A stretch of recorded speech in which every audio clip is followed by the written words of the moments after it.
So we will start the second session of today by Professor Hala Farawila, and she's a professor in Cairo University Clinical Pathology Department Hematology Unit. She's going to speak about the new redefining ALL classification. Good morning, everybody. I know everybody is a little bit sleepy.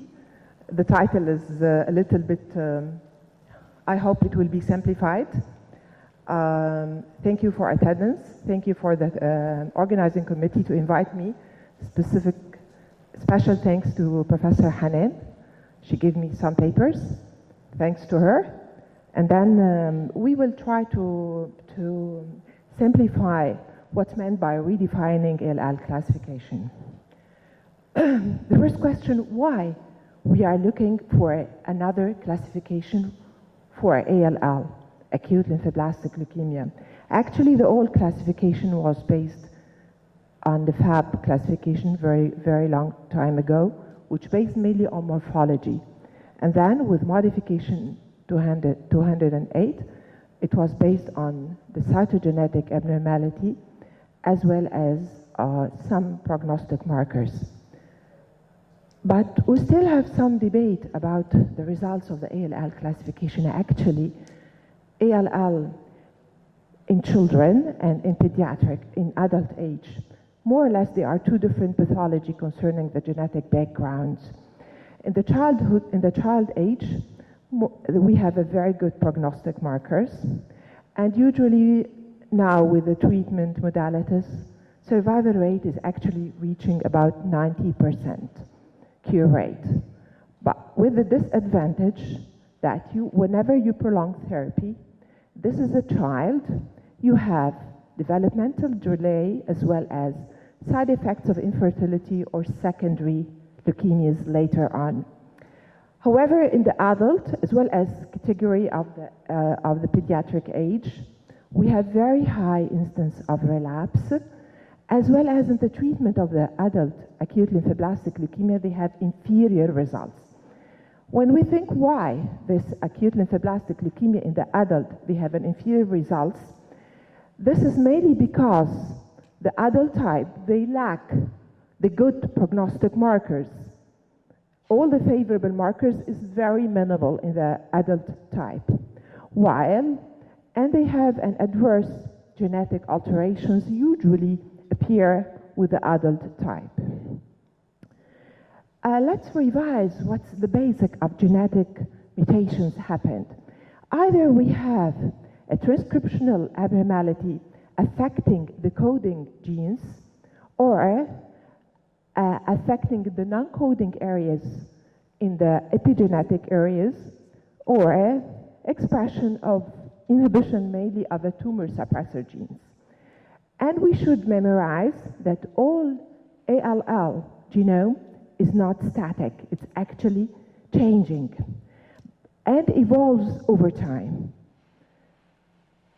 Of course, with the recent technology now available, then they look how to reach such an abnormality. How can we judge why the adult ALL, they lack a good prognostic marker and things which we have a gap between. So they go further with a further modification of the techniques, which is mainly based on the next generation sequencing as well as microarray analysis. They try to elucidate the clonal evolutions of the disease in the adult acute lymphoblastic leukemia. We should know that chromosomal rearrangement in the adult type or even the pediatric, it starts mainly with abnormalities in the chromosomal number. That's to say amploidy, whether it's a hyperdiploid or a hypodiploid, means increase in the hyperdiploid, more than 50 type of the more than 50 chromosomes, or a hypodiploid, and we have two variants of the hypodiploid. What's meant by hypodiploid is below the 46 number. Either it's a near haploid, that's to say 1N, which meant from 24 to 31 chromosome, And this actually present in a minute amount, a minority of patients. And the low hypodiploid, which is actually from 32 to 39 chromosomes. And this particular abnormality is usually associated with an inherited patterns. And that's why they recognize that certain families, they have inherited tumor suppressor genes like the P53 mutations, and they found it's propagated and it needs another evoked evolution insult to present as a leukemogenic effect. Other numerical abnormalities actually structural. This is the numerical, whether it's a hyperdiploid with a good prognostic markers or a hypodiploid with usually a bad prognostic markers. Structure abnormality usually appears later, and more or less this is the majority of cases which is present actually in the adult acute lymphoblastic leukemia with a bad prognostic marker. Structure abnormalities may lead to a fusion gene, abnormal fusion gene, whether it affects the hematopoietic transcription factor, that's to say, concerning the BLL in the B cell ontogeny development, or it affects the epigenetic modifications, or it affects the cytokine receptors and kinases. That's to say, the growth-promoting factors, LIM, the factors propagating B development, and the epigenetic factors outside the coding genes. So, they try to now recategorize or reclassify the ALL according to the genetic insult in order to be more or less organized in our mind. First of all, that affect concerning the BLL, of course, that affects the B cell proliferation, or which affect the T tumor suppressor gene and the cell cycle regulation, that's to say, the growth promotion, whether it's affected by a growth promoting proteins or a tumor suppressor gene that inhibit the growth, or an epigenetic alterations. The commonest B lymphoid transcription factors delay is actually leading to hinding or inhibition of the proliferation and arrest of the cells in the immature state. The commonest is the BAX5, which is actually bird box 5. And the commonest abnormalities reported in such patients is actually ATV6 Runex, which is actually the tele-ML. It's very common in the pediatric as well as the child age, very rare in adult, and it has a very, very good prognosis. And actually the IK2F1, which is actually what we call K-RUS abnormalities, which we have the commonest pathogenic insults which are appearing, actually the BCR-ABL positive population as well as the Philadelphia-like population, and other hypodiploid forms is actually due to alterations in the B cell development. Now, what the second thing, now, first mutation insult is inhibiting the promotion of the B cell from the immature to be mature, so it's arrested, or growth promoting regulators, which is the cytokines, whether affecting the receptors or the kinases, or affecting the tumor suppressor genes. The commonest affecting the kinases is actually the Philadelphia-like chromosome, ALL, that we will discuss it a little bit deeper, and abnormalities in the receptors, which is affecting the JAK2 as well as the JAK-STAT pathway. And the later thing, which is actually the epigenetic alterations, which is actually concerning with the cytosine methylation. As we all know, that hypomethylation of a gene will activate the gene, and hypermethylation of the gene will inactivate the gene. So a result of a hypermethylation, that you promote the cell to divide, and the result of a hypermethylation making the gene silencing according to the area which is affected, and it's mainly due to the histone proteins. This is the commonest now remodeling or redefining the mutational pathway of the acute lymphoblastic leukemia. Again, deeper, this is again deeper. Immature B cell, when it will differentiate, it will lead to a pro or pre-B, then it will give, under normal condition, a mature B cell.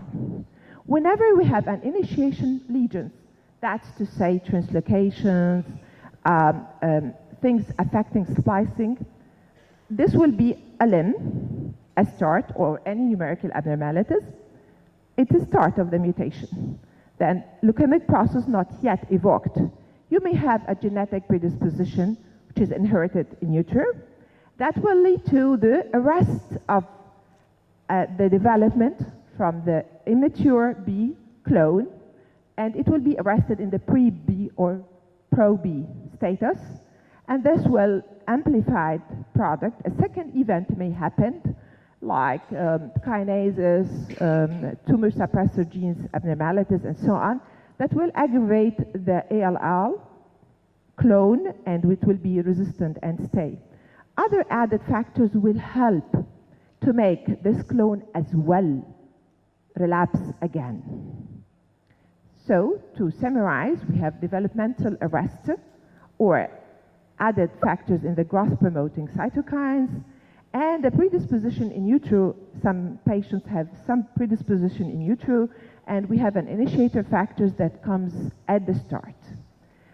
Again, we have a chance that we may develop, the patient may develop leukemia.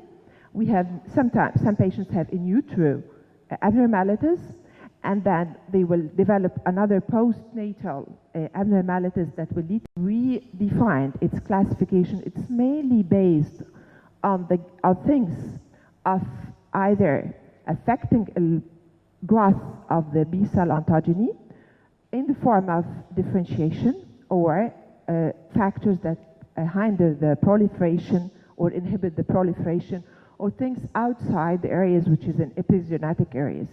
Whether in the TLL we have two different, as we all know that the BLL is commonest as a B-ALL, acute lymphoblastic leukemia, and the T is a minority, as we said before in the previous, the B actually is the majority of cases, and the T clone, TLL, is actually the minority. However, the T acute lymphoblastic redefining, we have the notch amplification, notch derangement, as well as a category that we called early T cell precursor acute lymphoblastic leukemia. We will go further about that. Now, this histogram is actually illustrating that we said that concerning the B acute lymphoblastic leukemia, we have an childhood age and with a standard good risk, as well as with a high risk, or a different age, which is adolescence and young age, and we said that prognostic appearance of ALL in the adult is they have mainly the bad prognostic markers. As we here see that we have mainly the Philadelphia-like category in ample amount, as well as the BCR-able positive population, which is known to be a bad prognostic markers, of course, before the development of new modalities. Again, the genetic alteration of the BLL, it's mainly based on the transcription factor modification, which means that the growth of the B cell is hindered. With the best example is actually the BAX5, and this BAX5 you have abnormalities. Prognostic we don't have more or less not yet a specific treatments to modify such abnormality. And the second transcription factors modifications, it's actually the case, the IKZF1, which IKROS, which is actually present mainly in the BLL pediatric type, but commonly in the adult type, which is a Philadelphia positive population, and a minority in the Philadelphia-like population. And they have more or less a bad prognosis. However, after the introduction of the new modalities and treatment, prognosis changed a little bit. And then things which leading to abnormalities in the JAK-STAT pathway, or the JAK activation, that's to say a receptor abnormality or a kinase abnormality, which is actually ranging from Philadelphia-like ALL. Of course, the JAK mutation, the JAK1 mutations, we have Philadelphia-like ALL, which is actually mainly in the adult type, as well as the CRLF colony cytokine receptor-like factors amplification or changes is actually mainly in the Philadelphia-like as well, and it's aggravated in the Down syndrome. Kinase signaling is actually mainly in the Philadelphia-like abnormality. What's meant by the Philadelphia-like ALL? Philadelphia-like ALL, it's actually a BCR-ABL negative abnormality, but they have the same genetic alteration in the level of the gene, the same gene expression profile as the Philadelphia positive. They are BCR-ABL negative, but they have the same genetic expression profiling like the Philadelphia positive, and they have bad prognosis and high incidence of relapse. And different abnormalities present with the Philadelphia-like, whether affecting the receptor, whether the ABL, erythropoietin, or the JAK, or some affecting growth-promoting factors, proteins. Now, this histogram is actually the instance of the Philadelphia-like chromosome. As we said that the majority is actually due to colony-stimulating factor receptor, cytokine receptor-like factor 2, whether it's associated with the JAK2 mutation or with wild-type JAK2, and this is actually constituting near the 50% of the cases. Then ABL abnormality, which is there, and JAK abnormality, JAK2 abnormality, or erythropoietin abnormality is the receptors, and then affecting the pathway, which is the JAK-STAT and other rares like the RAS oncogenes. What about the epigenetic modifications? Is actually affecting, as we said, the non-coding sequence, leading to promoter hypomethylation with gene silencing, or hypermethylation with gene silencing, or hypomethylation with activation. Okay, now, fine. We reclassify the ALL specifically B according to the genetic insult. What is the value of that? Actually, this is the value of the evolution of precision medicine. So cases with ABL abnormalities, they respond well to the ABL inhibitors in the form of tyrosine kinase inhibitors. Abnormalities affecting the genus abnormality JAK-STAT or JAK2 abnormalities actually altered with affected actually with the genus inhibitors, Jakavi, and epigenetic modificators actually is mainly drugs that affect histones readers, whether histone modifiers or bromodomain.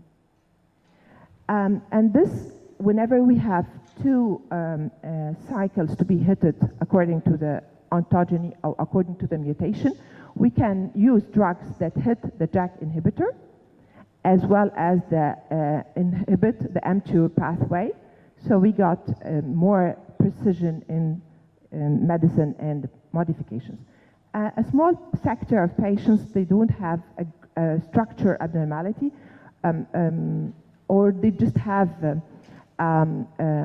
isochromosomal amplification of chromosome 21, although chromosome 21 is one of the smallest group, but it has a lot of complications that among all the history of medicine. Okay, whenever they found that they have amplification of 3 copies, that leads to ALL. It has a bad prognosis, and it may happen as usually the complex pattern, and they may be associated with a Robertsonian translocation with the chromosome 15. Concerning the T, acute lymphoblastic leukemia, as we said, we have mainly TOL1 deregulation and ABL deregulation, which may be affected by the tyrosine kinase inhibitors, as well as the early clone, what we call the early T precursor ALL. It's actually an abnormal, significant population of the TLL. It's actually ranging around 10 to 15%. And it's actually expressing an immature hematopoietic profile, like they harbor actually a myeloid and stem cell marker, and they have normal CD5 expression and weak other T cell expression. And of course, it has a very bad prognosis.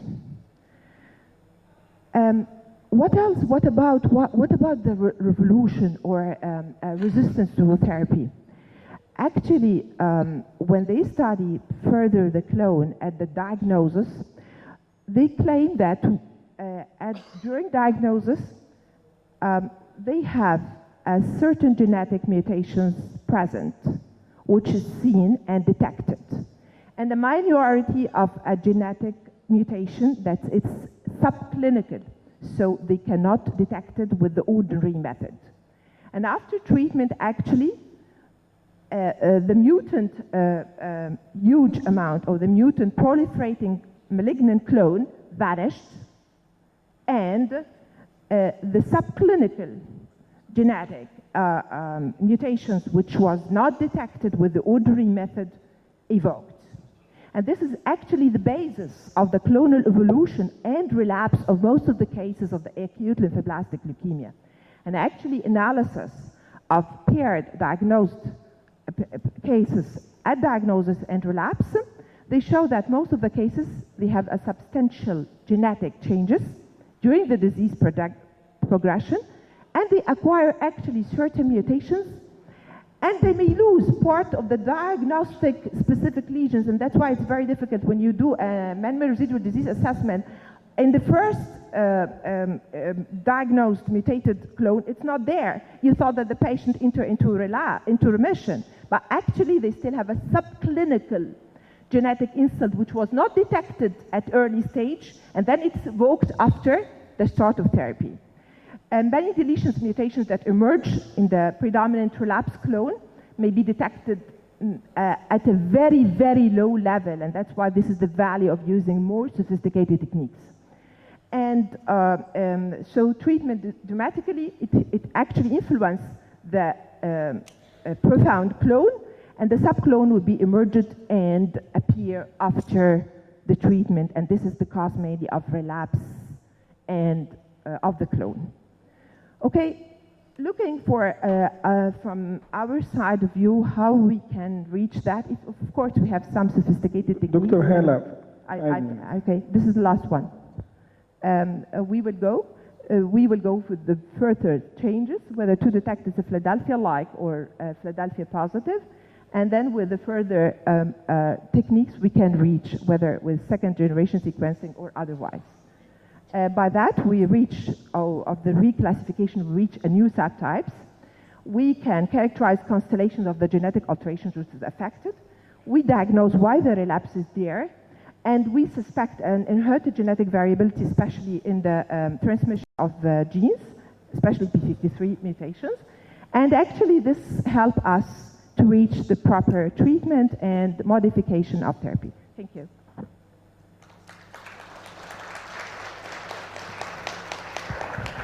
Thank you, Professor Hala. Any questions for Professor Hala?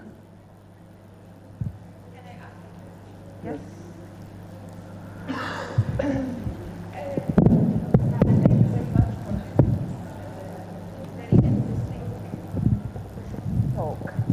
Thank you very much for this very interesting, updated talk. I need to ask, do we have to approach ALL, de novo ALL, like minimal residual disease to detect this subclinical clone? Yes. In the first place? Yes. And how we do that routinely? Thank you. Routinely, it means that we should be very, very rich country in order to do all the genetic study for the patient that we said in the previous one. in order to detect the minute clone, we should do next generation sequencing to detect any abnormalities which is not there. And then when the patient enter into a molecular remission, we should look for this subclone which is there. If it's there, we still give more treatment.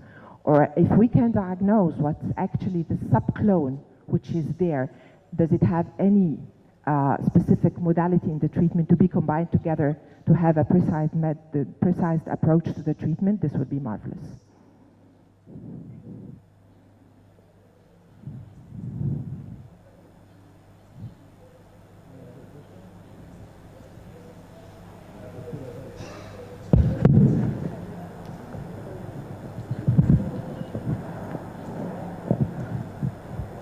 Yes, I want to know what's the situation in lymphoblastic crisis of CML.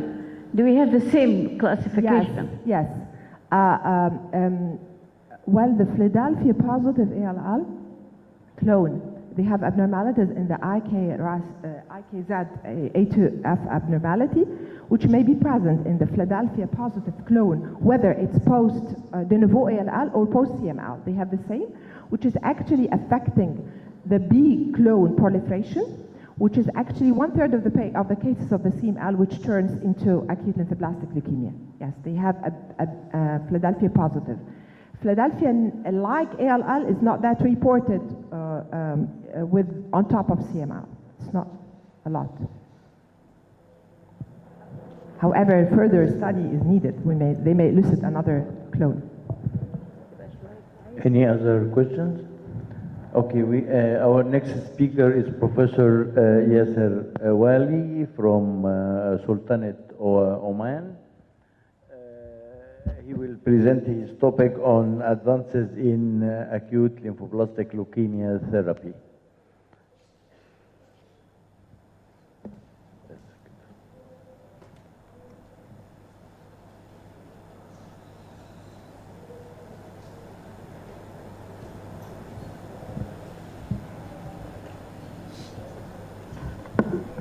Assalamu alaikum. Assalamu alaikum wa rahmatullah. I am Egyptian working in Sultanate of Oman, in Sultan Qaboos University Hospital. I belong to Alexandria University. So my topic will be about the advances in pediatric ALL. Actually, Professor Hala made it much easier because I have some overlapping slides, but I will go through them from the clinical point of view. So this is a very simple definition of leukemia, which is a malignant disorder characterized by excessive proliferation of blood precursors with malignant transformation, which is arrest of maturation, clonal expansion, and then we can classify them simply into myeloid, lymphoid, and chronic, and then A T and B cell classification. I'm going to keep this very basic slide demonstrating the of course, the origin of the lymphoid leukemia. So in the pathogenesis, actually the advances, since we were medical students, we know very well that we have genetic factors like the Klinefelter syndrome, the Down syndrome, some chromosomal breakage or DNA repair defect abnormalities like Fanconi, Diamond-Blackfan, and the Bloom syndrome. Severe combined immune deficiencies and other immune deficiency like ataxia telangiectasia, they are associated with ALL. Still, they are the same. Environmental factors didn't change much, as the ionizing radiation, the drugs, alkylating agents, etoposide, benzene exposure, and so on. So the factors predisposing to ALL are more or less the same since we were since the 80s, for example. That new theory, which Professor Hala highlighted, is about the exposure and the inherited genetic variation. So we have definitely an in utero initiation step, which I'm going to highlight in next slide. And then if by chance there is a postnatal promotion, then you can go into ALL. So it is exactly like playing a roulette. So the in utero initiation actually is not something which is a theoretical. No, there is evidence based for that. So from previous studies, it is proved that infantile ALL, for example, if you get a child with infantile ALL with MLL rearrangement, which is translocation 411, these children, when they look into their Guthrie spot and they backtrack to the child, they found that all the Guthrie spots are positive for MLL rearrangements. So definitely, this MLL rearrangement was there from the beginning, and then the child developed an infantile leukemia. The same applies for the TEL-AML1, which is the translocation 1221, and the other. So 75% from the Guthrie spot, when a child, for example, 4 years old develop ALL, they look into his Guthrie blood spot, the blood spot blood test for prenatal, for the neonatal screening, and they got that TEL-AML is 75%, it is positive in this Guthrie blood, and so on.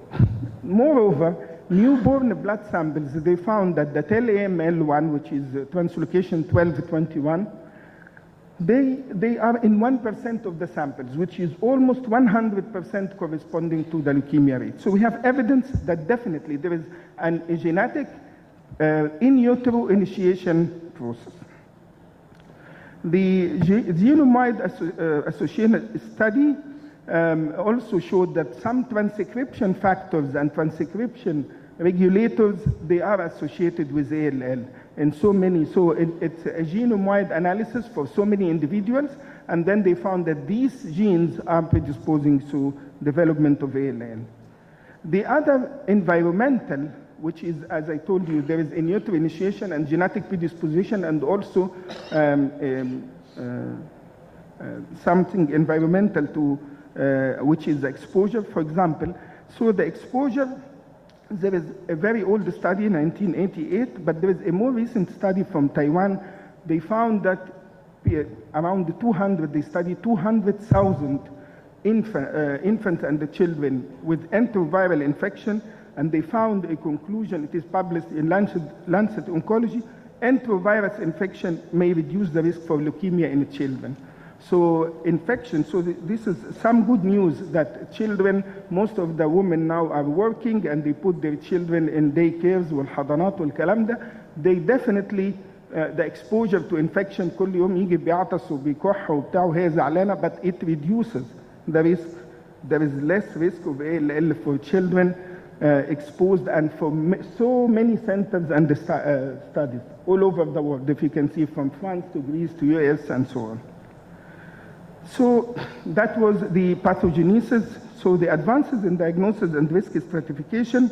If you look into the web and the internet, you'll find that the WHO classification of ALL, it is still the very basic classification when I was a medical student. So a pre-B T cell and mature B, and with some morphological classification L1, L2, L3. However, the diagnosis, which nowadays we depend on, it should be the morphology, immunophenotype, DNA index, and then all of them are related, cytogenetics, molecular study. And then the most important development, I feel, as one of the professors have asked, the MRD setting, which is extremely important. If you don't have an MRD, this is a major drawback on treatment. Not to do all of the genes, but at least the basic setup. And of course, a tissue banking. The basic morphology, as you see, this is definitely the vacuoles for an ALL Perkins type or L3 morphology. The L2 is some cytoplasm, no cytoplasm in L1. This one is working. And of course, the different types of myeloid leukemia. But however, the morphology nowadays is almost has a very limited role in definitive diagnosis. تشك فيه, but you cannot prove it. In order to prove, you have to use this very complicated schema, which Professor Hala have highlighted very much.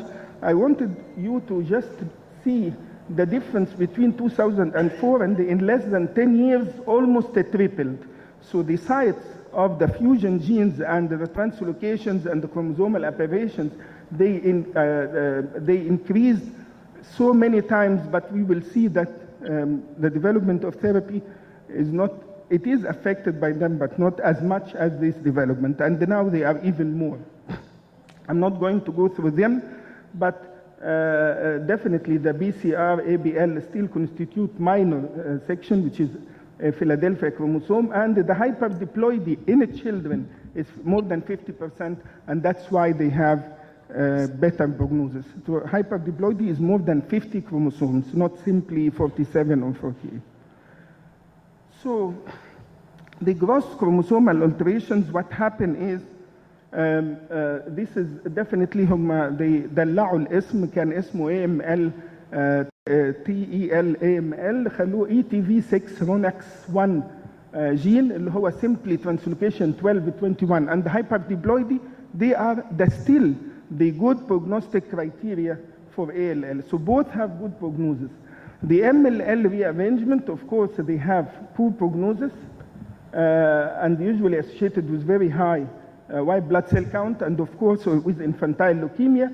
The 119 is associated with higher risk of CNS relapse, and of course the Philadelphia is a high prognosis. However, nowadays with introduction of tyrosine kinase inhibitors, the imatinib and its اخواته كانوا اخواتها, they improve the prognosis.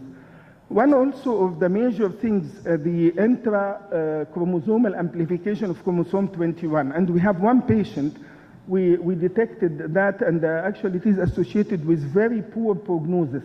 So these patients, they have extra copies of the RONX1, اللي هو AML1 gene. So they have total 5 or more cells. It is only in 2%, and usually in patients above 10 years and white blood cell count more than 50,000. So still it is linked to patients with poor, with higher risk stratification, but anyhow it is associated with higher MRD positivity and worse prognosis. Again, also this is from our MedTrack system in the hospital. So you can see here the dicentric. We cannot, anyhow, the arrow pointing to the dicentric 920. So this is from one of our patients. When we found that 920 is positive, we didn't know what was the prognostic significance of 920. 920 is not a common cytogenetic abnormality which we see in ALL.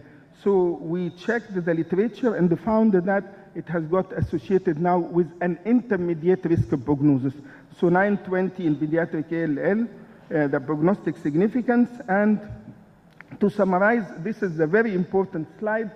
So still, in order to risk stratify the ALL, this is 2015, the age 1 to 9 years favorable, more than 10 years intermediate, and unfavorable is less than 1 year. The infant leukemia is unfavorable, definitely, or higher risk. The white blood cell count is still the simple, less than 50,000, more than 50,000. Immunophenotype, of course, precursor BLL is a favorable, T cell is an intermediate risk, not a high risk. Of course, all the cytogenetic markers we have talked about, genetic and cytogenetics, the hyperdiploidy, trisomies, because trisomies are associated with hyperdiploidy, a DNA index higher, more than 1.16, and the 12-21 translocation are the good prognosis. The diploidy, translocation 119, and the one which I just talked about, 920, is associated with intermediate risk. And the unfavorable are the Philadelphia, the T411 MLL rearrangement. 1719 is almost associated with 100% relapse, and it is an almost fatal disease. If you detect a 1719, it needs bone marrow transplantation up front. And then, of course, the intracytoplasmic amplification or intrachromosomal amplification of chromosome 21, that's again a very poor prognostic criterion. Regarding CNS disease, we have CNS 1, 2, and 3, and it is important that the CNS2, the traumatic CSF, is now considered a CNS2. The minimal residual disease, it is simply done by flow. The more colors used, the better the flow, the better the result. In Oman, we are using now 5 colors, but they are going to increase them. If you detect less than 0.1% of the cells at the end of induction, which is day 29, this is a very good prognosis. And then if it is it is above 0.01 and still less than 0.1, this is again an intermediate, but of course a positive minimal residual disease is a poor prognosis. We can see that. So minimal residual disease, we can detect it by the flow, which is the standard of care now, or we can detect it by PCR, which is more precise because you can see one cell in 100,000. By the flow, you can see one cell in 10,000, but by the, we don't have this molecular facility yet. And then there are also more, the next generation massive parallel sequencing, which can detect one cell in 1 million. So very precise minimal residual disease. And of course, this is very famous slide. The more positivity of the minimal residual disease, the worse the prognosis. And you can see that those who have more than 1% minimal residual disease, they are the highest. They have almost 70% chance of relapse.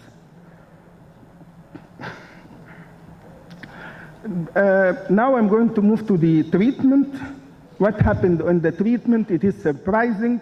Since we were medical students, it is the same. You diagnose, you risk-based stratify the child, you do remission induction, CNS intensification, consolidation, and then the maintenance therapy or continuation and follow-up. So that one is still the same, applies the treatment strategy. And since 2000, 2005, this is actually the result from St. Jude's. The highest one is around the 92% of cases goes into remission and continue without relapse. But up till now, this 8% to 10% gap, it is not crossed. And we will see why it is not crossed so far. The other issue is, despite also the treatment and its modification and whatever, still so many chemotherapeutic agents has got so many side effects. And if you can see yellow box, you see the yellow box everywhere. And what is the yellow box is the cranial irradiation.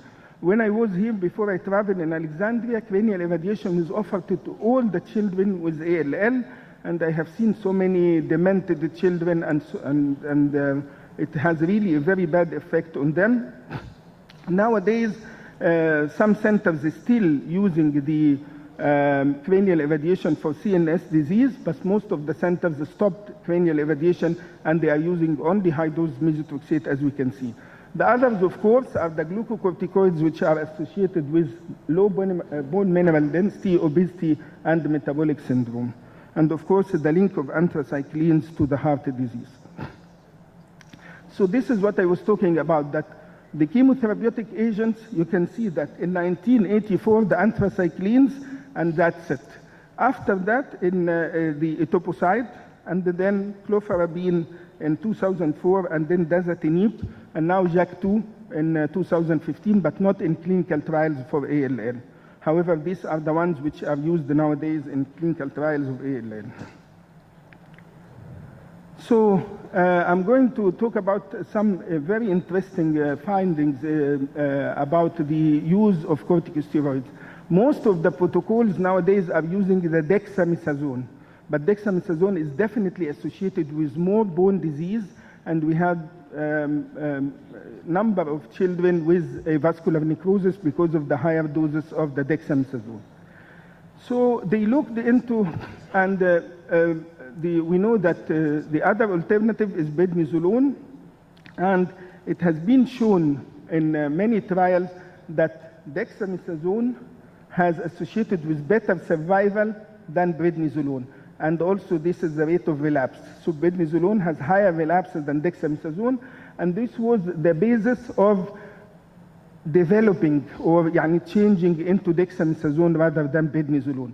But the more recent studies showed that if the dose, you can see from this, that the dose range is very high, 40 to 120 and 6 to 18. So the ratio between prednisolone and the dexa, if you count them, if you calculate them, if it is less than 7, then better event-free survival with dexamethasone. as we see here. But if it is more than 7,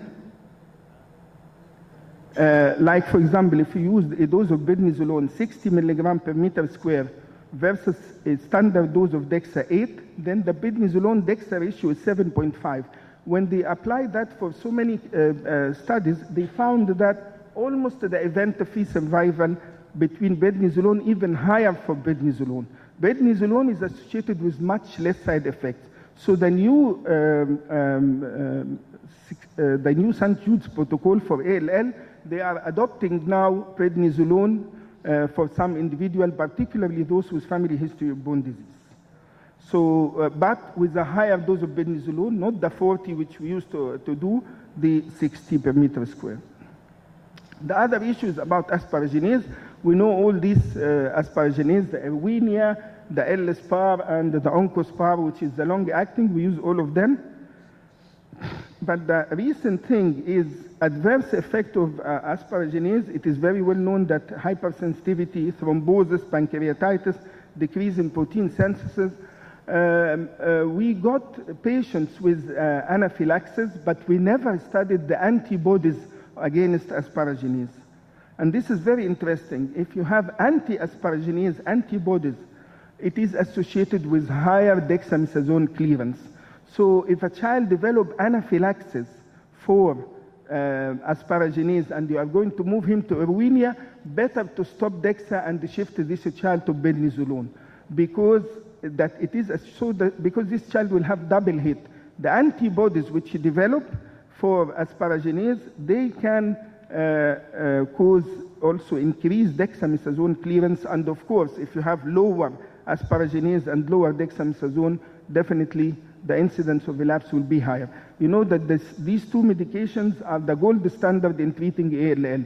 Despite all the advances, no single protocol will never use for ALL is a steroid and asparaginase. So they found also in this slide that if you have, of course, lower asparaginase and lower dexamethasone, definitely will have higher relapse. Now the third indication, which is very old, the vincristine, there is nothing much. All the trials to raise or increase the dose of vincristine for patients with higher risk, they are not working. Why they are not working? Because the upper limit is 2. When they give the adult more than 2 milligram per meter square surface area, all these adults develop loss of deep tendon reflexes. That means that all of them develop the peripheral neuropathy. So that's why the upper limit is 2, and it will continue to be 2. One of the major manifestations, also disadvantages of vincristine, is the neuropathic pain. So gabapentines nowadays are used in treatment of neuropathic pain. The other interesting thing is about 6-mercaptopurine. We don't do we do TPMT here? The enzyme for anyhow, there is an enzyme which is the methyltransferase enzyme, thiopurine methyltransferase, and there are of course a variation in metabolizing the 6-mercaptopurine. But if we don't do it, at least we should adhere to the prescribed dose of the 6-mercaptopurine, and the child has to take it. They found in the United States that Hispanic mothers or Hispanic parents they don't understand the protocols very much, and also the child who is a teenager and the mother which is single working, they have of course less adherence, and less adherence is associated with relapse. If you give the medicine to the child, make sure that he's taking it. Recently we introduced this in our hospital, which is the syrup, aiming at it improve the compliance, because you know that mercaptopurine is tablets, and some children will not like tablet formulation, but however this is very expensive, and it was associated with so many vomiting, and it is unpalatable taste as well. So if you don't get it, please don't get it. My last few slides is about CNS-directed therapy.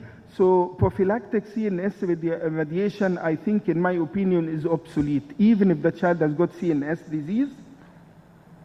If you have higher risk of CNS disease, as in T-cell leukemia or if associated with certain translocation, better to use the high-dose methotrexate and not to use at all the prophylactic cranial irradiation. Some few targeted therapy, all of them are in trial stages. There is nothing.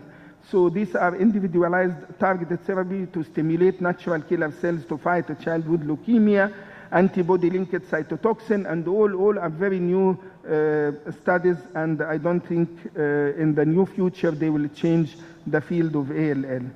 But this is a very important slide about what we are looking for, not we actually, what in St. Jude's they are looking for the ideal protocol for 2016. It is called Total 16 protocol.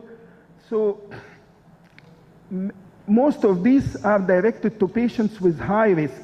So higher risk patients, how you target them, how to decrease this gap of 8 to 10% to those where you treat them and still they relapse. So some do, like in BFM, reinduction therapy. So they adopt effective treatment components of the previous clinical trials, like reinduction, intensive asparaginase at the beginning, so intensify. Instead of giving 4 weeks, we can give 6 weeks. Intensive triple intrathecal therapy to prevent CNS disease. This is not for all the patients. These are patients for higher risk of stratification. We know that are some genes, as I highlighted, they are associated with higher CNS relapse. Then those patients, from the beginning, they will put them on intensive triple intrathecal and so on. The second is individualized therapy, risk assessment based mainly on minimal residual disease. So at the day 29, it is very important to know whether the child is MRD negative or positive, and then you intensify or you continue the same therapy based on this. The targeted high-dose dexamethasone therapy in higher risk patients, of course, of CNS, and also to do TPMT for everyone who are thiopurine methyltransferase, and you adjust the mercaptopurine dose. Because also I didn't go into that in the details. Also, some patients we need to stop the mercaptopurine because of the lower neutrophilic count. And then, definitely the most important is to limit the use of highly toxic components. The highly toxic components are the cranial irradiation and, of course, the higher doses of anthracyclines and the etoposide. So these medications should be really very limited except for the very high-risk patients. So these are the principles of Total 16 therapy, which I think in 2016 it will be the standard of care in so many countries. There are so many novel therapies. One of them is this, the dog. So they now take what we call therapy dogs.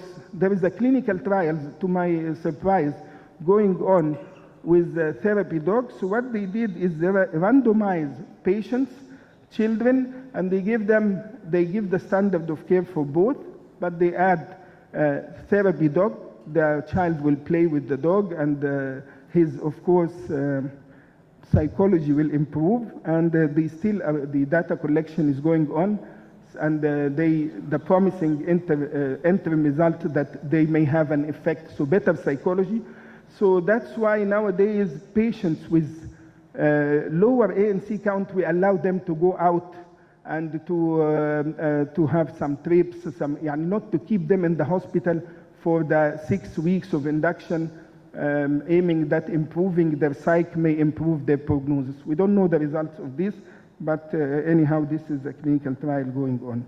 The next, of course, we need to further understand the epidemiology, screening, further understand pathobiology for more targeting therapy, further understanding the treatment, pharmacodynamics, economics, individualize the dosing, as I said about mercaptopurines. Hopefully we'll get new agents into practice, not only in clinical trials, and of course the improving hematopoietic cell transplantation. Thank you very much for listening. Thank you, Professor Yasser, for this illustrative, comprehensive presentation on childhood acute lymphoblastic leukemia. And now the floor is open for discussion. No question? I would like to comment upon treatment still the same from all the years up till now. The line of treatment is the same since all time up till now. I think better understanding of cytogenetic will improve the lines of treatment in the next few years. Hopefully, as you see from the famous slide of the survival, event-free survival, it didn't change since 2005. So 2005 till now, it's around 92%, the event-free survival, 5-year event-free survivals for ALL. So all these modifications and intensifications and whatever, and also better ways of diagnosis is to classify, is to try to find solution for those patients who relapse, for those 8 to 10%. The other issue, which are the German, which I didn't highlight, the Germans now are trying to isolate low risk, ultra low risk, and they give them only 1 year of therapy. We know that the standard therapy is 2 to 3 years. 2 in girls, 3 years for boys, but now the Germans are giving the low risk, so those who have favorable cytogenetic prognosis, between the age is between 2 and 9, they put them actually between 2 and 6, and those with no tumor burden, less than 50,000 those counts, and all the good prognostic criteria, they are trying to give them much less modified therapy with very good results. I have 2 patients who are treated with this protocol only for 1 year, and they are doing well with no relapse.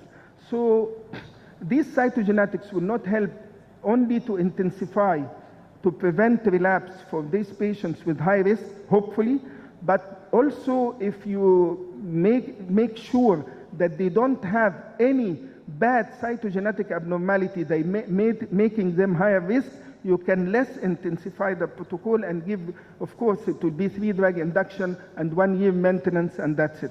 Some very minimal CNS prophylaxis. Okay. So you reduce the toxicity for some of the children, and you increase the effectiveness for others. Is a child about 10 years or more is a candidate for, when relapsed, candidate for stem cell transplantation? I didn't get the question. If patients with high risk ALL above the age of 10. Yeah, above the age of 10 is definitely unfavorable prognosis. And if he has high risk, he will receive high risk protocol. And then the continuation of therapy will depend on the minimal residual disease at day 29. But for the high risk patients, they make another checkpoint at 20 weeks now. So not only at 29 days, at 20 weeks.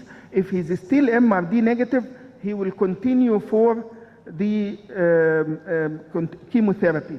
If he became MRD positive at the week 20, when he's a high risk and above 10 years, they upfront to go for bone marrow transplantation, provided he has a matched donor. If no matched donor, then he will continue chemotherapy arm. Thank you. If no question, we'll proceed to the last speaker, Professor Dr. Sorry. Just a question here on the other side. Here? Yeah, you see. Just did you say now you're not doing MRD at 29? No, we do at 29. And we do it again at 20 weeks. At week 20, we do another minimal residual disease only for high-risk patients, not for everyone. So if you have a child who has higher risk stratification, which we have, of course, the 3 risk stratification: standard risk, intermediate risk, high risk. That's for right. high risk, we do another checkpoint. At 20 weeks, we do minimal residual disease. Because if he became positive, then this child is definitely high risk. You can go up front bone marrow transplantation if he has a matched donor. And that time, masturbation maintenance therapy, 20 weeks. Which protocol, this one? It's St. Jude's protocol, or which protocol? It's called Total 15. the protocol which I'm talking about, total 15. We are using also Thank a you. similar protocol called the MRC 2013, Medical Research Council of UK. We are using UK protocol. Thank you. We will move to the last speaker in this session, Professor Dr. Fahd Al-Manjoumi, King Saudi Arabia. He will present care of relapsed ALL. Dr. Fahd.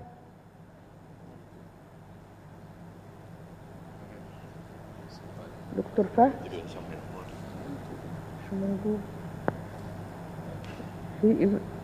If he is not there, we will close this session. Okay. And it will be earlier coffee break now.